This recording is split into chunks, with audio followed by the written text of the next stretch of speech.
40년간 도시범죄를 연구한 미국 교수가 완전히 틀렸네요.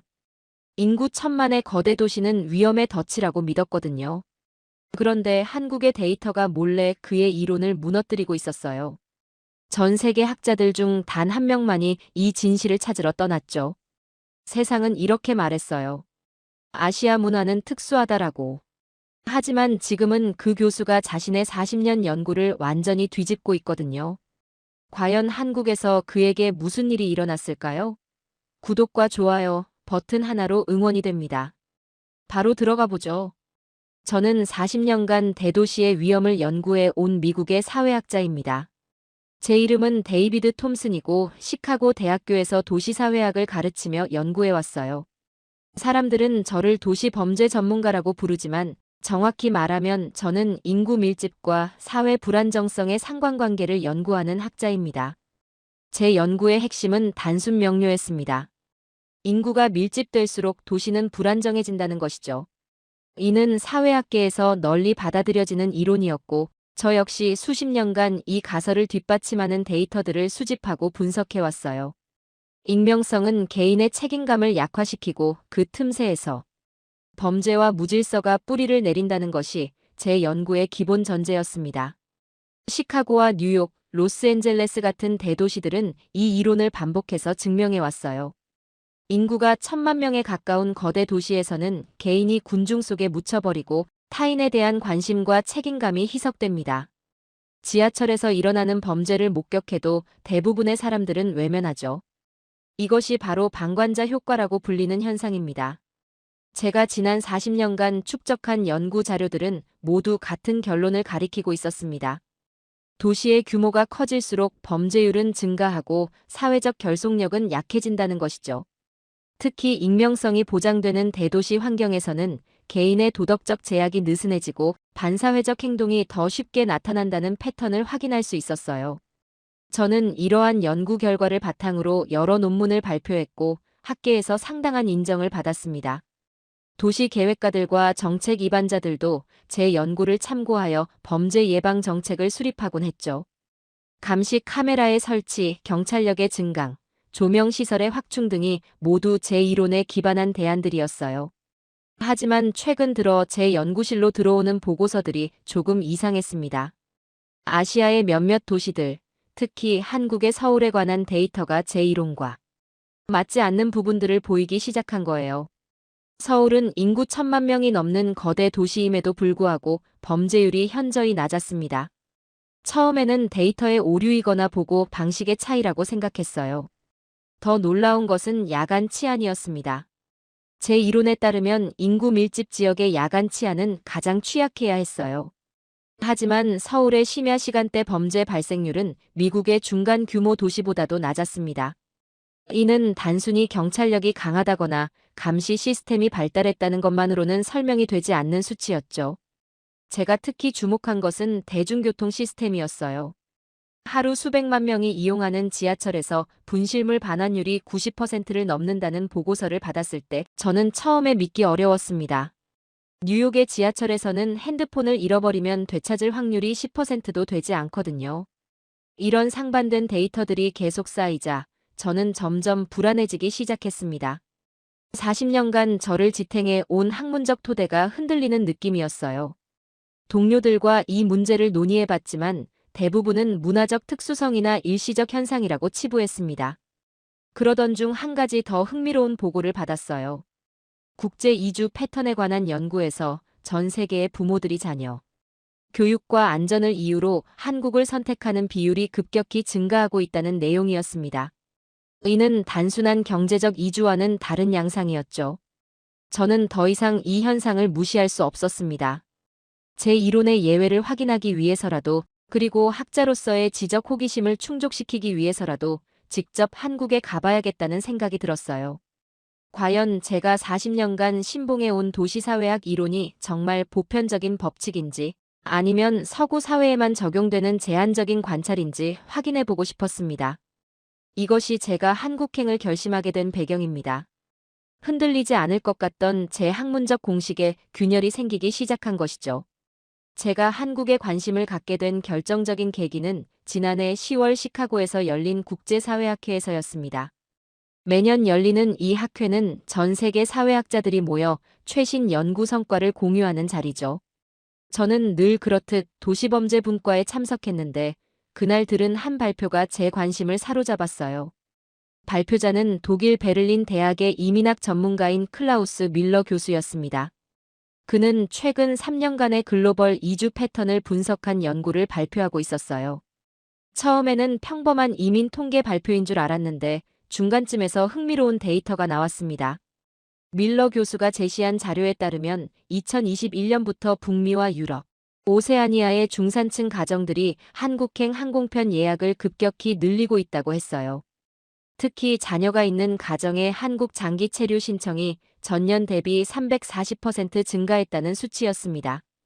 처음에는 K-팝이나 한국 드라마 같은 문화 콘텐츠의 영향이라고 생각했죠. 하지만 밀러 교수의 설명은 달랐습니다. 이들은 관광이나 문화 체험을 목적으로 오는 것이 아니라 실제로 거주할 곳을 찾고 있다는 거였어요. 더 놀라운 것은 이들의 직업군이었습니다. 의사, 변호사, 교수, IT 전문가 등 본국에서 안정적인 직업을 가진 사람들이 대부분이었어요. 저는 발표가 끝난 후 밀러 교수에게 직접 질문했습니다. 경제적으로 안정된 사람들이 언어와 문화가 전혀 다른 나라로 이주하는 이유가 무엇인지 궁금했거든요. 그의 답변이 더욱 흥미로웠어요. 이들이 공통적으로 언급하는 키워드는 안전이었다고 했습니다. 밀러 교수는 자신이 인터뷰한 50여 가정의 사례를 들어주었어요. 캐나다 토론토에 살던 한 소아과 의사는 8세 딸이 혼자 학교를 다닐 수 있는 곳을 찾고 있었고, 프랑스 파리의 변호사 부부는 아이들이 밤늦게까지 도서관에서 공부할 수 있는 환경을 원했다고 했습니다. 호주 멜버른의 IT 개발자는 지하철에서 노트북을 꺼내놓고 일할 수 있는 도시를 찾고 있었어요. 이런 요구사항들이 저에게는 매우 낯설었습니다. 서구의 선진국에서도 이미 충분히 안전한 환경에서 살고 있는 사람들이 굳이 아시아의 한 나라로 이주를 고려한다는 것이 이해되지 않았어요. 더구나 제 연구 분야인 도시사회학 관점에서 보면 인구 1,000만이 넘는 서울은 오히려 위험도가 높아야 정상이었거든요. 학회가 끝난 후 저는 더 자세한 자료를 찾아보기 시작했습니다. 국제이주기구의 데이터베이스를 뒤져보니 밀러 교수의 발표 내용이 사실이었어요. 특히 북유럽 국가들에서 한국으로의 가족 단위 이주 신청이 크게 늘어나고 있었습니다. 더 흥미로운 것은 이들의 체류 기간이었어요. 보통 문화체험이나 교육 목적의 해외 거주는 6개월에서 2년 정도인데 한국을 선택한 이들은 5년 이상의 장기 거주를 계획하고 있었습니다. 심지어 일부는 영주권 취득을 고려하고 있다는 조사 결과도 있었어요. 제가 개인적으로 연락을 취한 몇 가정의 사연도 비슷했습니다. 덴마크 코펜하겐에서 온 한 가정은 10세와 12세. 두 아이가 밤 9시까지 태권도 도장에 다닐 수 있다는 이유로 한국을 선택했다고 했어요. 스위스 취리히의 한 부부는 아이가 지갑을 잃어버려도 찾을 수 있는 나라에서 살고 싶다고 말했습니다. 저는 이런 사례들을 들으면서 점점 더 혼란스러워졌어요. 제 이론으로는 설명할 수 없는 현상이었거든요. 인구 밀도가 높을수록 범죄율이 증가한다는 것이 제가 40년간 연구해온 핵심 가설인데 한국의 경우는 정반대의 양상을 보이고 있었습니다.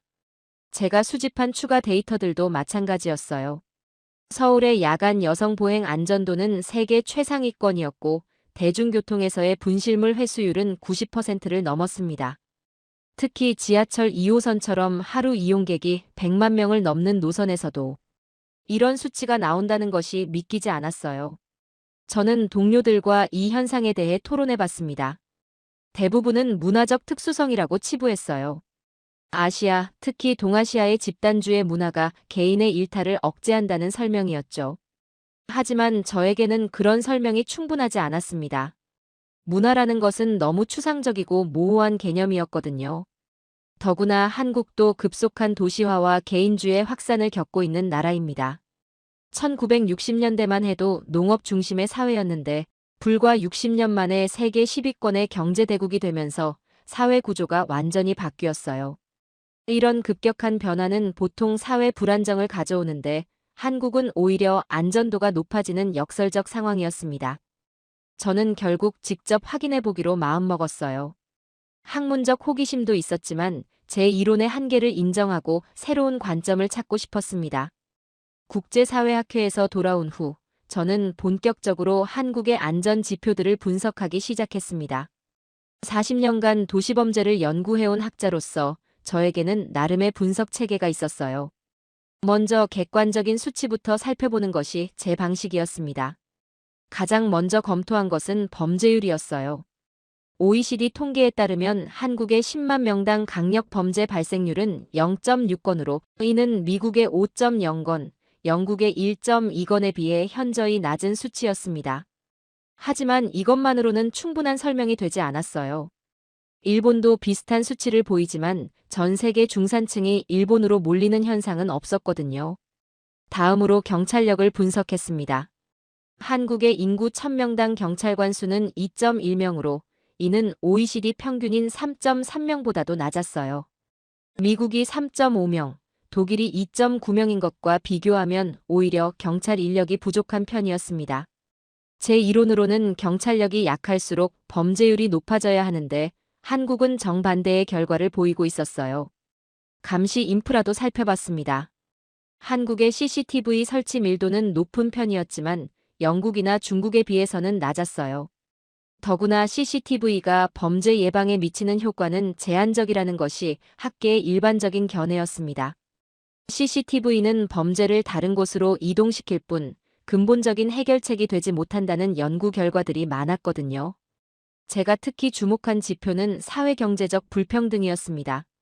보통 진위계수가 높을수록, 즉 소득 불평등이 클수록 범죄율이 증가한다는 것이 정설이었어요. 한국의 진위계수는 0.31로 OECD 평균과 비슷한 수준이었습니다. 특별히 평등한 사회도 특별히 불평등한 사회도 아니었죠. 교육 수준도 확인해 봤어요. 한국의 고등교육 이수율은 세계 최고 수준이었지만 교육 수준이 높다고 해서 반드시 범죄율이 낮아지는 것은 아니었습니다. 미국의 많은 대도시들도 높은 교육 수준을 자랑하지만 여전히 치안 문제에 시달리고 있었거든요.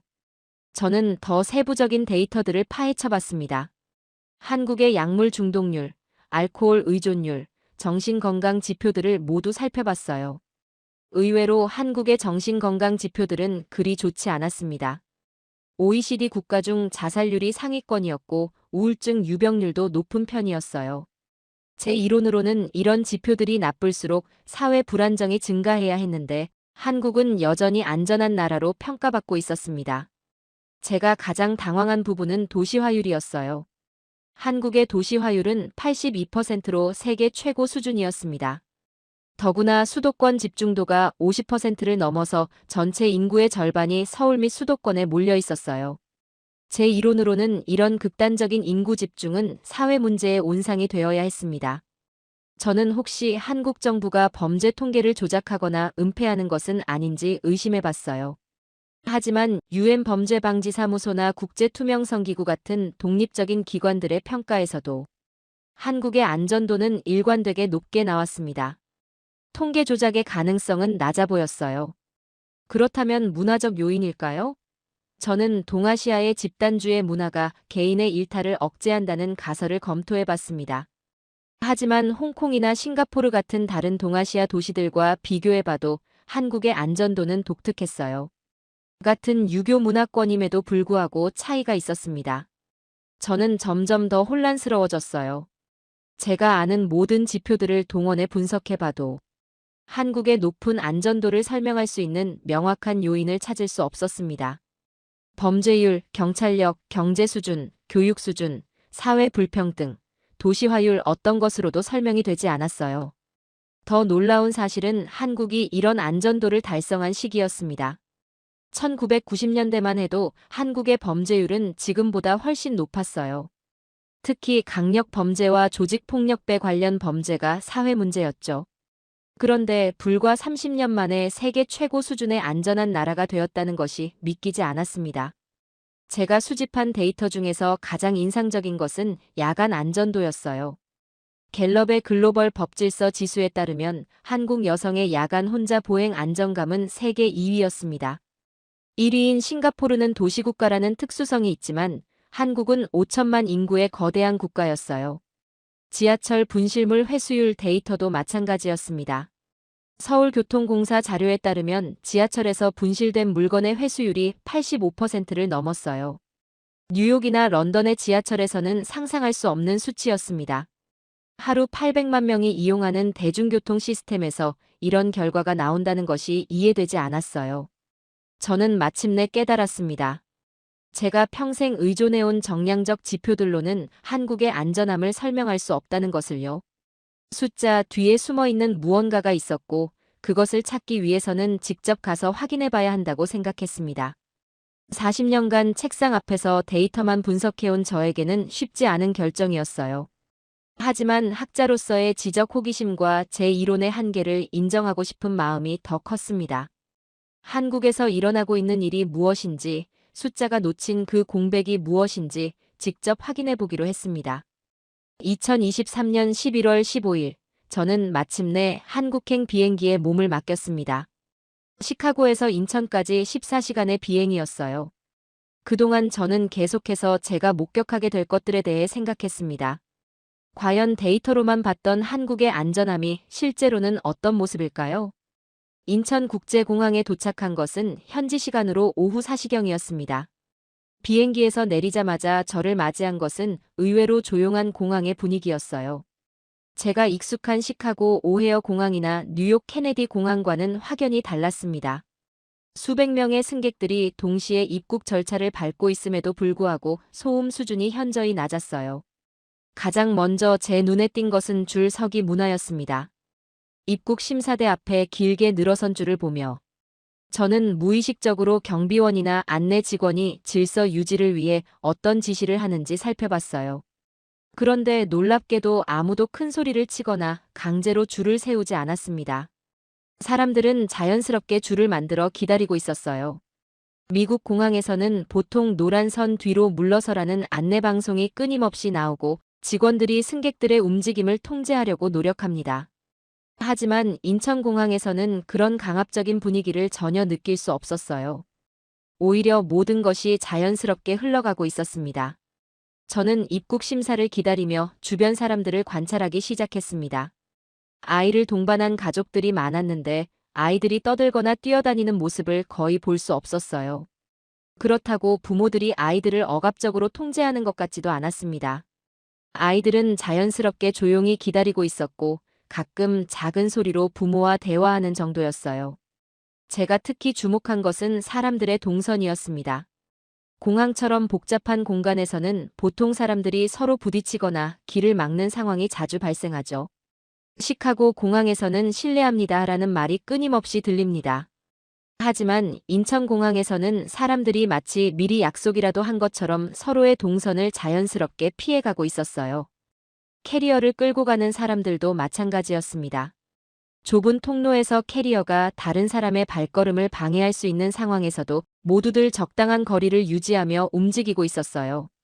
누군가 멈춰서면 뒤에 있던 사람들은 자연스럽게 옆으로 비켜가거나 기다려주었습니다. 입국 심사를 마치고 수화물을 찾으러 가는 길에서도 비슷한 패턴을 발견했습니다. 수화물 컨베이어 벨트 앞에서 사람들은 적당한 간격을 유지하며 서 있었어요. 누군가의 짐이 나오면 주변 사람들이 자연스럽게 길을 내주었고 무거운 캐리어를 내리는 사람이 있으면 옆에 있던 남성이 도움을 주는 모습도 보였습니다. 제가 40년간 연구해온 도시사회학 이론으로는 이해하기 어려운 광경이었어요. 익명성이 보장되는 공공장소에서 사람들은 보통 타인에 대한 관심과 배려가 줄어드는 것이 일반적입니다. 특히 공항처럼 스트레스가 많고 시간에 쫓기는 환경에서는 더욱 그렇죠. 세관 검사를 받는 구간에서도 흥미로운 장면을 목격했습니다. 일부 승객들이 신고할 물품이 있어 별도의 검사를 받고 있었는데 그 과정이 매우 정중하고 체계적이었어요. 세관 직원들은 외국인 승객들에게도 친절하게 절차를 설명해 주었고 승객들 역시 협조적으로 응했습니다. 저는 특히 세관 직원과 한 외국인 관광객 사이의 대화에 주목했어요. 관광객이 가져온 선물용 주류에 대해 문의하자 세관 직원은 영어로 친절하게 관련 규정을 설명해 주었습니다.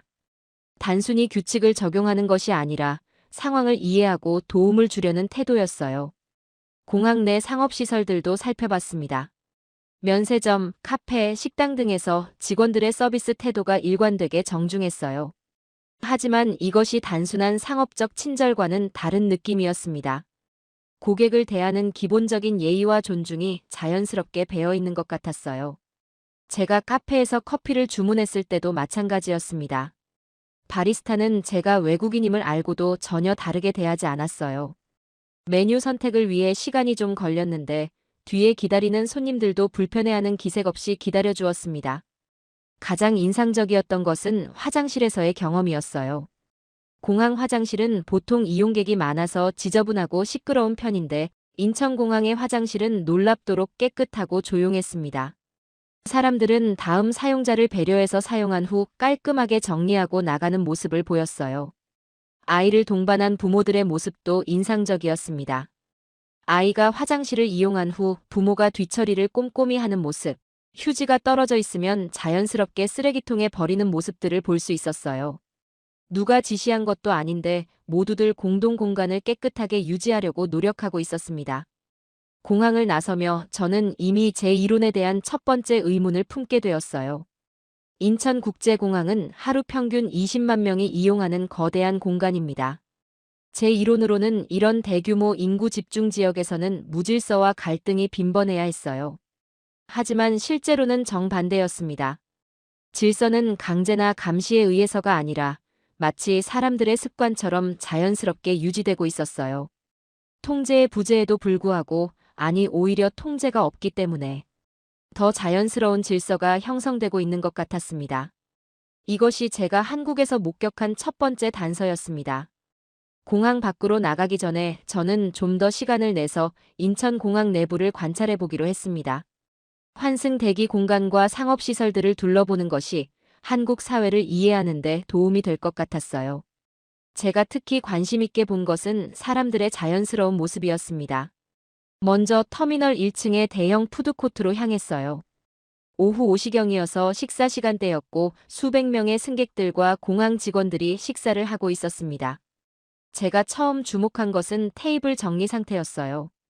대부분의 테이블이 깔끔하게 정리되어 있었고 사람들은 식사를 마친 후 자연스럽게 쟁반을 반납구에 가져다 놓고 있었습니다. 특히 인상적이었던 것은 아이를 동반한 가족들의 모습이었어요. 7, 8세 정도로 보이는 아이가 떨어뜨린 휴지를 부모가 아니라 아이 스스로 주워서 쓰레기통에 버리는 모습을 봤습니다.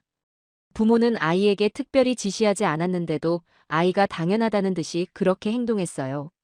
다른 테이블에서는 더 흥미로운 장면을 목격했습니다.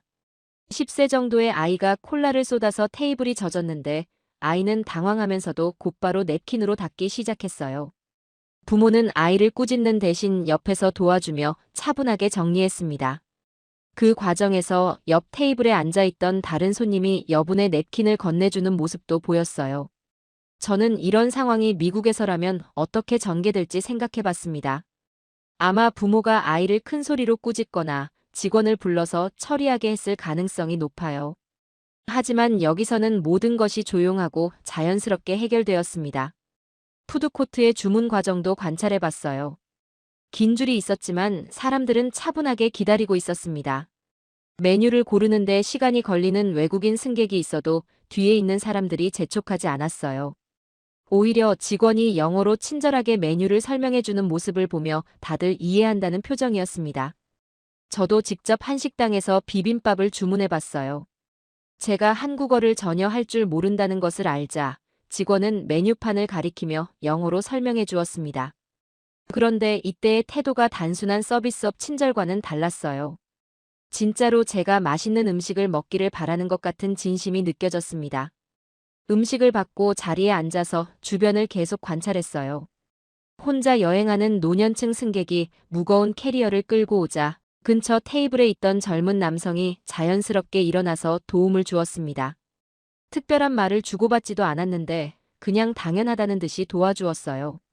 아이들의 행동도 계속 지켜봤습니다. 놀이공간 근처에서 56세 정도의 아이들이 놀고 있었는데 부모들은 바로 옆에 붙어 있지 않고 적당한 거리에서 지켜보고 있었어요. 아이들은 자유롭게 놀면서도 다른 아이들이나 주변 어른들에게 방해가 되지 않도록 스스로 조절하고 있었습니다. 한 아이가 장난감을 떨어뜨렸을 때도 마찬가지였어요. 부모가 나서기 전에 아이 스스로 주워서 제자리에 놓았습니다. 그리고 다른 아이가 그 장난감을 사용하려고 하자 자연스럽게 양보하는 모습을 보였어요. 이런 행동들이 억지스럽지 않고 아주 자연스러웠습니다. 대기구역의 의자 배치도 흥미로웠어요. 사람들은 다른 승객들과 적당한 거리를 유지하면서 앉았습니다.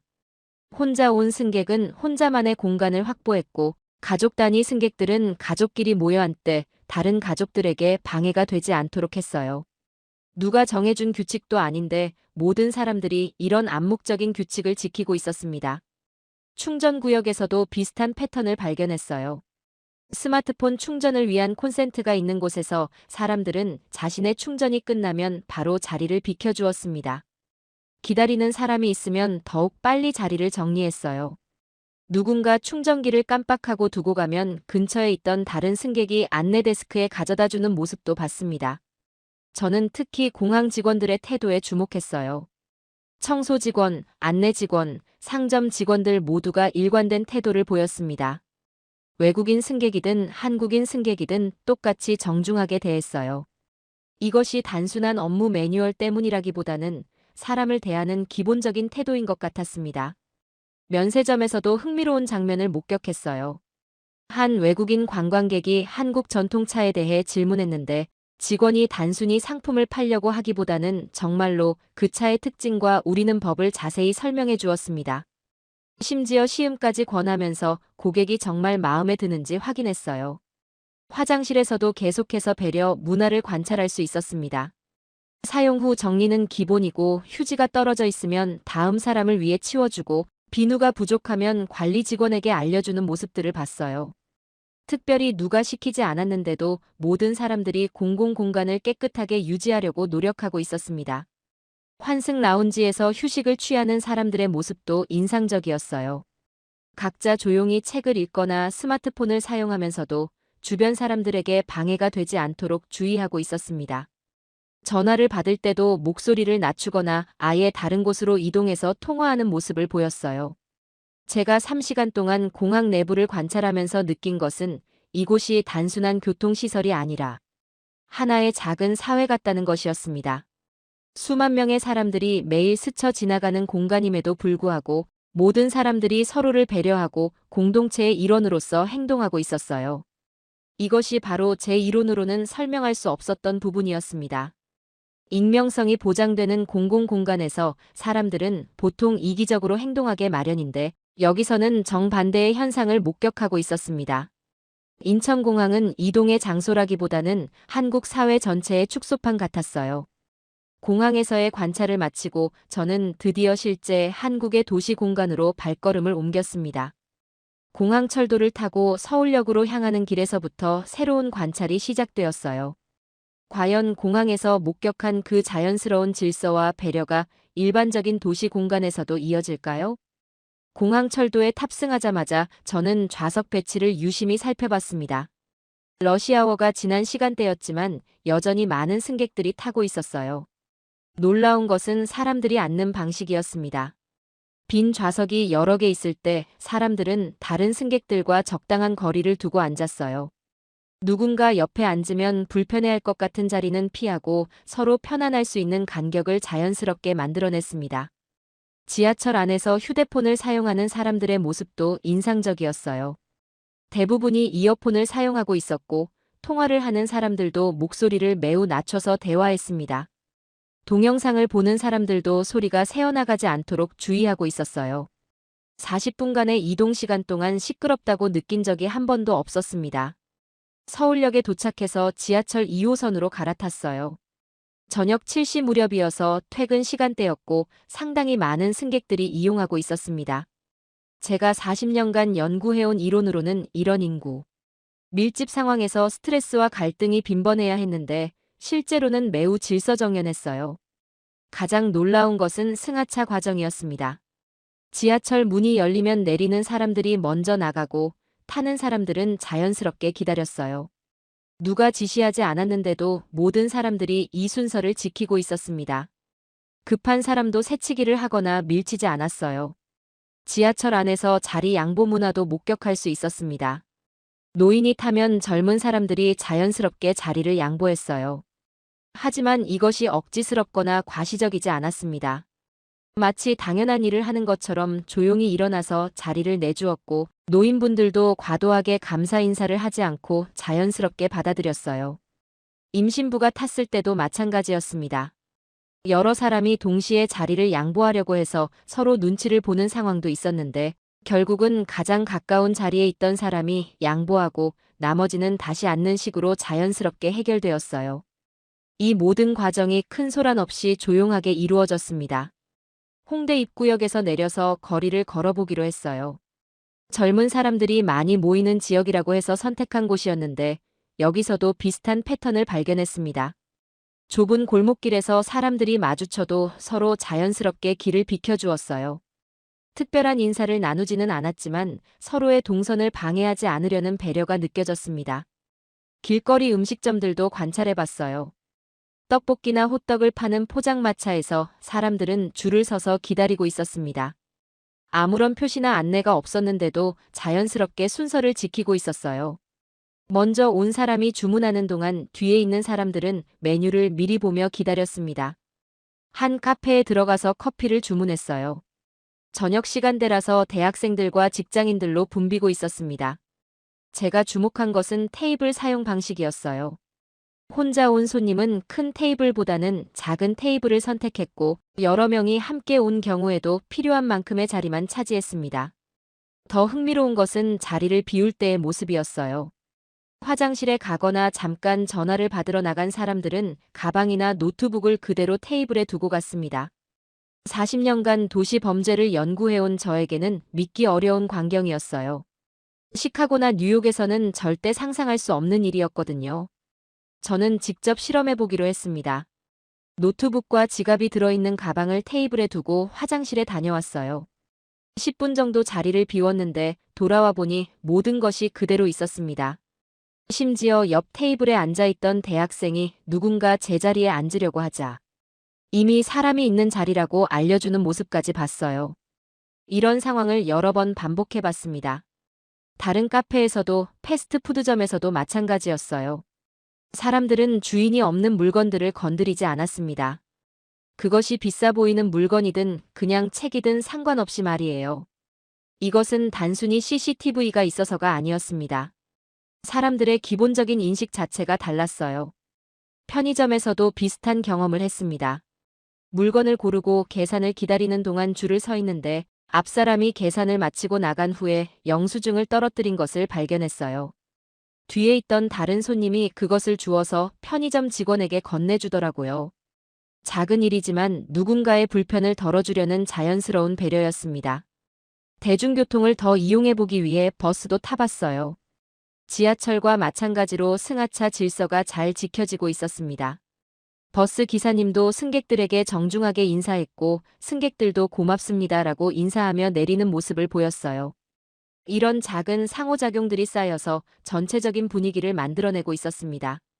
밤 10시쯤 되어서 길거리를 다시 걸어봤어요. 늦은 시간임에도 불구하고 여성들이 혼자 걸어다니는 모습을 자주 볼 수 있었습니다. 제 연구 분야에서 야간 여성 보행 안전은 매우 중요한 지표인데 한국은 정말 특별한 것 같았어요. 한 음식점에서 늦은 저녁을 먹으면서 하루 종일의 관찰을 정리해봤습니다. 공항에서 시작된 패턴이 도시 곳곳에서 그대로 이어지고 있었어요. 카페, 거리, 대중교통 어디에서도 사람들은 타인의 영역을 침범하지 않으려고 노력했습니다. 분실물이 주인을 기다리고 자리가 요구 없이 양보되고 질서가 강제 없이 유지되는 모습들을 계속 목격했어요. 이것은 단순한 친절의 문제가 아니었습니다. 사람들이 가지고 있는 기본적인 기준, 타인과 공존하는 방식에 대한 공통된 이해가 있었던 것 같았어요. 제가 40년간 연구해온 도시사회학 이론으로는 여전히 설명하기 어려운 현상이었습니다. 하지만 이제 조금씩 실마리를 찾기 시작한 것 같았어요. 한국에서의 2일째, 저는 더 체계적인 관찰을 해보기로 결심했습니다. 어제까지의 경험만으로는 아직 확신할 수 없었어요. 혹시 제가 관광지나 특별한 지역만 본 것은 아닐까 하는 의심이 들었거든요. 그래서 오늘은 일반적인 주거 지역과 상업 지구를 골고루 다녀보기로 했습니다. 아침 일찍 강남구의 한 아파트 단지 근처로 갔어요.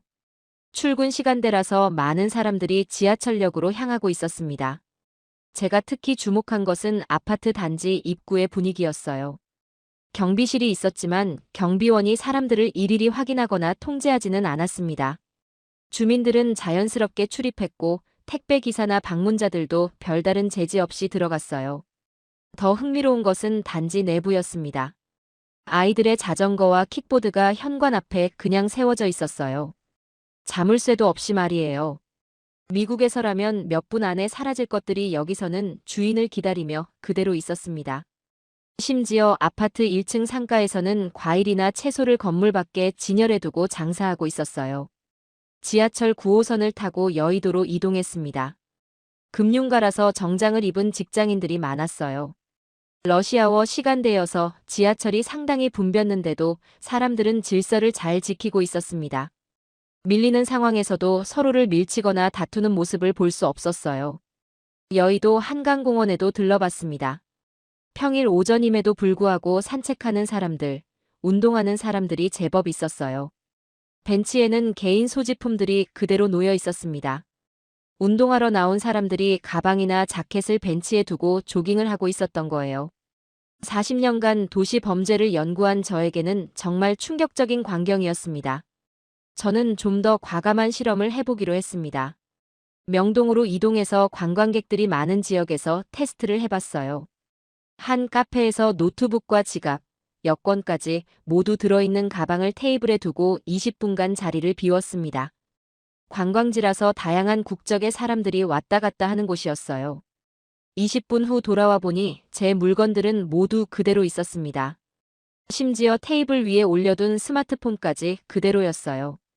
옆 테이블에 앉아있던 한국인 직장인이 누군가 제 자리를 보고 있었다는 듯한 미소를 지어 보였습니다. 마치 당연한 일을 한 것처럼 말이에요. 이런 실험을 여러 곳에서 반복해봤습니다. 홍대, 강남, 이태원, 인사동까지. 어떤 곳에서도 제 물건이 사라지지 않았어요. 오히려 한 번은 제가 실수로 핸드폰을 카페 테이블에 두고 나갔는데 직원이 쫓아와서 건네주기까지 했습니다. 저는 점점 더 혼란스러워졌어요. 제가 40년간 연구하고 가르쳐온 이론이 완전히 틀렸다는 것을 인정해야 하는 건가요? 인구 밀집 지역에서 익명성이 보장되면 개인의 도덕적 제약이 약해진다는 것이 제 연구의 핵심 가설이었는데 한국에서는 정반대 현상을 목격하고 있었습니다. 더 자세히 관찰하기 위해 지하철역 분실물 센터를 방문해 봤어요. 서울교통공사 직원에게 문의해보니 하루에 접수되는 분실물이 평균 800여 건이고 이 중 85% 이상이 주인에게 돌아간다고 했습니다. 특히 지갑이나 스마트폰 같은 중요한 물건의 회수율은 90%를 넘는다는 설명이었어요. 직원은 외국인들이 이 이야기를 들으면 항상 놀란다고 말했습니다. 특히 서구권에서 온 관광객들은 믿기 어려워한다고 했어요. 저 역시 마찬가지였습니다. 뉴욕의 지하철에서는 지갑을 잃어버리면 되찾을 확률이 5%도 안 되거든요. 오후에는 대학로 근처를 둘러봤습니다. 대학생들이 많은 지역이라서 젊은 층의 행동 패턴을 관찰할 수 있었어요. 한 대학교 도서관 앞에서 학생들이 책과 노트북을 계단에 두고 근처 편의점에 가는 모습을 봤습니다. 아무런 걱정 없이 그냥 두고 간 거예요. 도서관 내부도 살펴봤습니다. 열람실에는 수백 명의 학생들이 공부하고 있었는데 자리에는 개인 소지품들이 가득했어요. 노트북, 태블릿, 지갑, 심지어 현금까지 그냥 책상 위에 놓여 있었습니다. 화장실에 가거나 식사하러 나갈 때도 아무런 조치 없이 그대로 두고 가는 모습이었어요. 저는 한 학생에게 물어봤습니다. 도난이 걱정되지 않느냐고요. 그 학생은 의외라는 표정을 지으며 그런 일은 거의 없다고 대답했어요. 가끔 누군가 실수로 다른 사람의 물건을 가져가는 일은 있지만 곧 돌려준다고 했습니다. 이런 대화를 여러 사람과 나눠봤는데 모든 사람들의 반응이 비슷했어요. 도난당할 걱정을 하지 않는다는 거였습니다. 그것이 당연한 일이라고 생각하고 있었어요. 오히려 제가 왜 그런 질문을 하는지 궁금해했습니다. 밤늦은 시간에도 관찰을 계속했습니다. 11시쯤 홍대 주변을 걸어 다녔는데 젊은 여성들이 혼자서 밤길을 걷는 모습을 자주 볼 수 있었어요. 제 연구 분야에서 야간 여성 안전도는 매우 중요한 지표인데 한국의 상황은 정말 특별했습니다. 한 여대생과 잠깐 대화할 기회가 있었는데 그는 밤 12시까지 도서관에서 공부하고 혼자 집에 가는 것이 일상이라고 했어요. 무서운 적이 없느냐고 물으니 물론 조심은 하지만 크게 걱정하지는 않는다고 대답했습니다. 저는 이 모든 경험을 통해 깨달았습니다. 제가 평생 믿고 연구해온 이론에 심각한 균열이 생겼다는 것을요. 한국에서 일어나고 있는 현상은 단순히 문화의 차이나 일시적인 현상이 아니었습니다. 도시사회학의 기본 전제 자체를 다시 생각해봐야 할 문제였어요.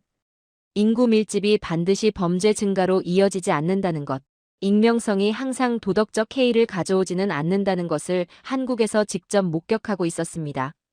감시나 통제 없이도 사람들은 스스로 질서를 유지하고 타인을 배려할 수 있다는 것을 확인했어요.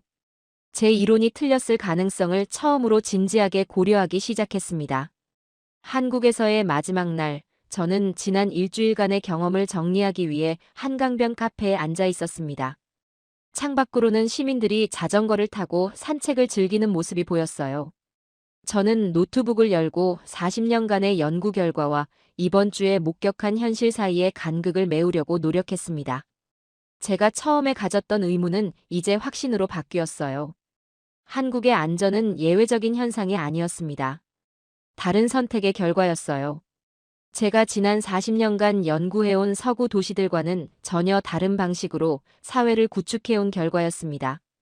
가장 큰 차이는 문제 해결 방식에 있었어요. 미국이나 유럽의 도시들은 범죄가 발생하면 처벌을 강화하고 감시를 늘리는 방식으로 대응해왔습니다. CCTV를 더 많이 설치하고 경찰력을 증강하고 처벌 수위를 높이는 것이 일반적인 해법이었어요. 하지만 한국은 처벌보다 교육을, 통제보다 신뢰를 먼저 쌓아온 사회였습니다. 제가 일주일간 관찰한 한국 사람들의 행동 패턴을 분석해보니 흥미로운 공통점이 있었어요. 모든 사람들이 타인을 잠재적 가해자로 보지 않고 협력자로 인식하고 있었습니다. 지하철에서 자리를 양보하고 분실물을 신고하고 공공공간을 깨끗하게 유지하는 모든 행동들이 이런 기본 인식에서 나온 것이었어요. 이것은 어떻게 가능했을까요? 저는 한국의 근현대사를 다시 살펴봤습니다. 1960년대부터 시작된 압축 성장 과정에서 한국 사회는 개인의 성취와 사회의 발전을 하나로 연결시켜 생각하는 문화를 만들어냈어요. 내가 잘 되는 것과 우리가 잘 되는 것이 별개가 아니라는 인식이 자리 잡았습니다. 교육 시스템도 중요한 역할을 했어요. 한국의 학교에서는 지식 전달뿐만 아니라 공동체 의식을 기르는 교육이 일상화되어 있었습니다. 청소 시간, 급식 봉사, 학급 활동 등을 통해 아이들은 자연스럽게 협력과 배려를 배우고 있었어요. 이런 경험들이 성인이 된 후에 행동 패턴을 만들어낸 것 같았습니다. 가족 문화의 영향도 컸습니다. 한국의 가족 관계는 개인의 자유를 존중하면서도 상호 책임감을 강조하는 방향으로 발전해 왔어요. 이런 가족 내 관계 패턴이 사회 전체로 확장되어 타인에 대한 기본적인 배려와 책임감으로 나타나고 있었습니다. 기업 문화도 마찬가지였어요. 개인의 성과를 중시하면서도 팀워크와 조직에 대한 충성심을 동시에 강조하는 문화가 자리 잡았습니다. 이런 조직 문화가 사회 전반의 협력 정신에도 영향을 미쳤을 것이라고 생각했어요. 무엇보다 중요한 것은 신뢰의 축적이었습니다. 한국 사회는 지난 수십 년간 상호 신뢰를 쌓아왔어요. 작은 약속부터 큰 사회적 합의까지 믿음이 배신당하지 않는 경험들이 반복되면서 사회 전체의 신뢰 수준이 높아졌습니다. 이런 신뢰가 바탕이 되어 사람들은 타인을 의심하지 않고 협력할 수 있었어요. 제가 목격한 분실물 회수율 90% 이상, 야간 여성 보행, 안전도 세계 최상위권, 대중교통에서의 자연스러운 질서 유지 같은 현상들은 모두 이런 신뢰 사회의 결과물이었습니다. 감시나 처벌 때문이 아니라 서로에 대한 믿음 때문에 가능한 일이었어요. 저는 이제 전 세계의 부모들이 왜 한국을 선택하는지 이해할 수 있었습니다. 그들이 찾고 있는 것은 관광지가 아니었어요.